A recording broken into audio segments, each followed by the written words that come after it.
ఇచ్చి ఒక్క హామీ కూడా అమలు చేయలేదు.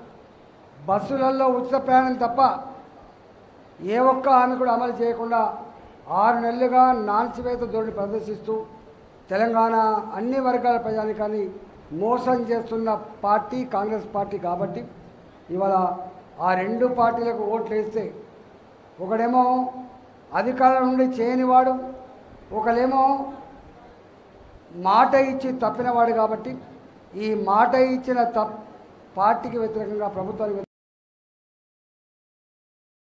కాబట్టి ఇవాళ ప్రేమేందర్ రెడ్డి శాసన మండలిలో శాసనసభలో భారతీయ జనతా పార్టీ శాసనసభ్యులు బయట మేమందరం కూడా ఇలా ప్రైవేటు స్కూళ్ళల్లో కాలేజీలలో పనిచేసే ఉద్యోగులు కావచ్చు, ఇవాళ అవుట్ సోర్సింగ్ కాంట్రాక్ట్ చేస్తున్న వాళ్ళకు డిఏ రాకపోవడం వల్ల పడే ఇబ్బందులు కావచ్చు, ఆర్టీసీ కార్మికులు కావచ్చు, సింగరేణి కార్మికులు కావచ్చు, నిరుద్యోగ యువత కావచ్చు, ఈ అన్ని వర్గాల ప్రజలకి అండగా ఉండి మేము మీ సమస్యల పరిష్కారంలో మీతో పాటుగా ఉంటామని చెప్పి మీకు మాట ఇస్తూ మీ అందరికీ ఇలా మోడీ గారి గురించి చెప్పాల్సింది అక్కర్లేదు. 10 ఏళ్ల కాలంలో తనదైన శైలిలో ఒక ముద్ర వేసి కశ్మీర్ నుంచి కన్యాకుమారి వరకు అన్ని రాష్ట్రాల, అన్ని వర్గాల, అన్ని మతాల, అన్ని ప్రాంతాల విశ్వాసం చూరగొన్న వ్యక్తి. మొన్ననే మోడీ గారికి ఓట్లు వేసామని చెప్పి అందరు చెప్తున్నారు.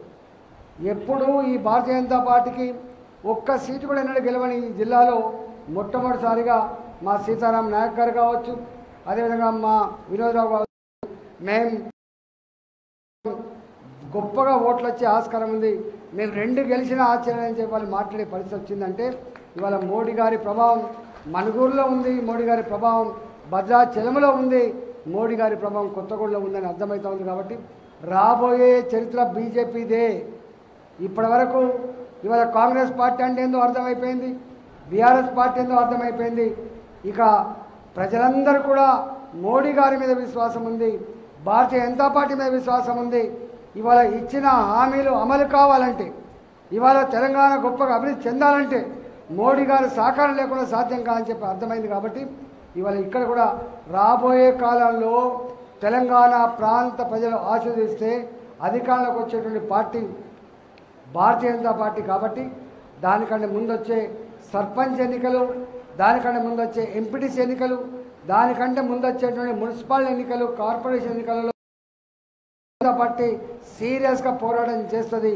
ఆ ఎన్నికల్లో కూడా గెలుస్తుంది. మళ్ళా వచ్చే ఎన్నికలు ఎప్పుడు వచ్చినా కూడా భారతీయ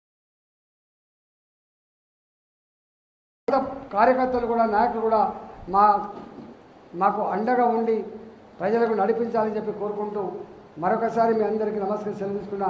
భారత్ మాతాకి, భారత్ మాతాకి జై తెలంగాణ.